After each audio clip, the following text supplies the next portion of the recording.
Bonjour tout le monde, aujourd'hui on se retrouve pour une vidéo dans laquelle je vais vous montrer les meilleurs settings pour OBS. Donc là j'utilise la version 29.0.2 et tout ça en très peu de temps. Alors tout d'abord rendez-vous dans les settings.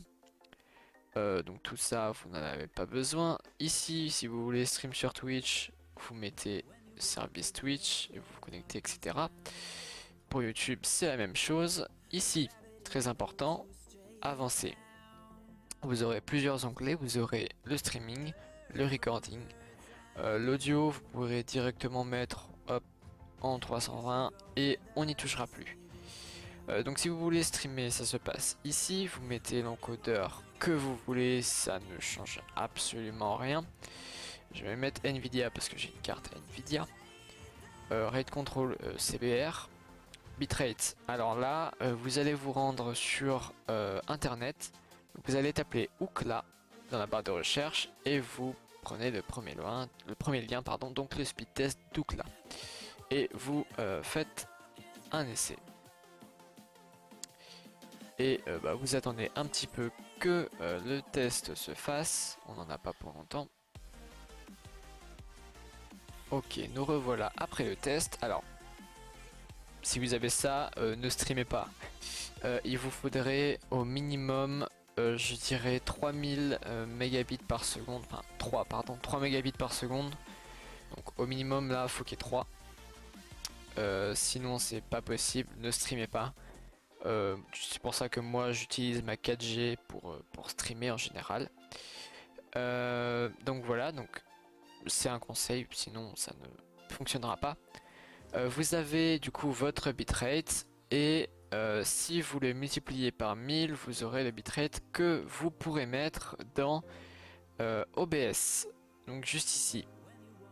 Pour savoir quel bitrate utiliser, rendez-vous à nouveau sur internet et tapez Twitch bitrate. Hop, vous prenez le premier lien de Twitch. Le lien sera dans la description bien évidemment. Et vous aurez ici différentes informations en fonction de la résolution que vous souhaitez. Admettons, vous voulez streamer du 1080p en 30 fps, cela vous donnera le bitrate utilisé, le framerate donc 30 fps évidemment, et les presets etc. Donc ça c'est en fonction de l'encodeur que vous utilisez. Les deux sont identiques, c'est juste que les paramètres seront pas les mêmes. Par exemple là c'est quality et là c'est very fast. Medium, c'est les mêmes choses, voilà. Donc moi en général je vais streamer du 720p 60 fps. Donc on nous dit 4500 bitrate. Avec ma 4G c'est possible pour moi. J'utilise pas autant.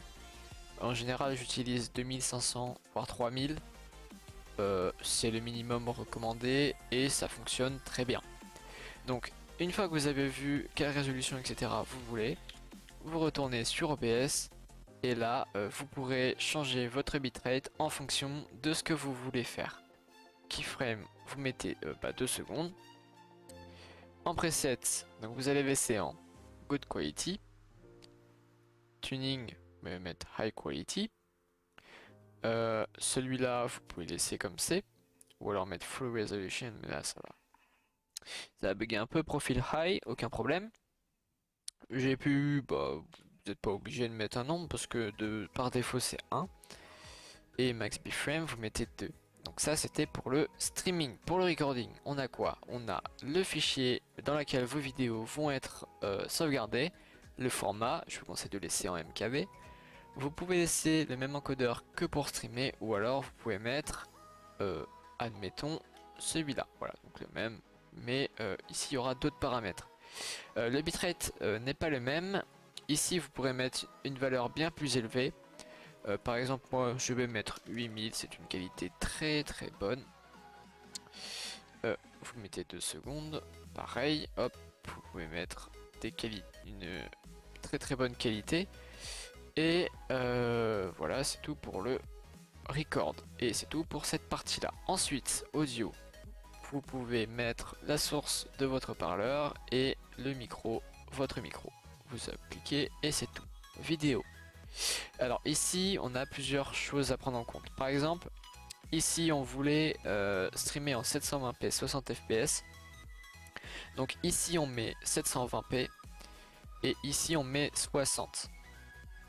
Vous pouvez changer ça. Moi j'ai mis l'Anxos, sauf pour stream où je mets le plus faible. Le problème c'est que quand on a 2300, 2500 ou 3000 de bitrate alors que c'est 4500 de recommandé, vous vous doutez bien que on va pas commencer à mettre tous les meilleurs trucs, tous les meilleurs paramètres, pardon, etc. Donc ici, vous pouvez laisser en 720p. Pour enregistrer, vous pouvez mettre la résolution de votre écran si vous avez un bon PC. Vous pourrez mettre tout à fond, ça fonctionnera très très bien. Vous pouvez appliquer au fur et à mesure, c'est très bien. Les raccourcis, je vous laisse gérer. En l'occurrence, moi je mets Start Recording et Pause. Voilà. Ça, on n'y touche pas. Et ça, on n'y touche pas non plus. Voilà. Donc là, vous avez les bases, vous avez les settings de fini pour OBS, les meilleurs possibles. Ensuite, si vous voulez record votre écran, par exemple, vous avez ici Source, hop, plus, et là vous avez Display Capture, et là, hop, vous voyez que vous avez votre écran qui apparaît. Vous pouvez choisir de capturer le curseur ou pas, ça ne change rien. Et voilà, vous avez un petit OBS totalement fonctionnel. Vous pouvez recorder, vous pouvez streamer, tout ça très facilement. J'espère que cette vidéo vous aura plu, et si c'est le cas, n'hésitez pas à vous abonner pour suivre mes tutoriels en rapport avec OBS Studio qui arrive prochainement. A très bientôt.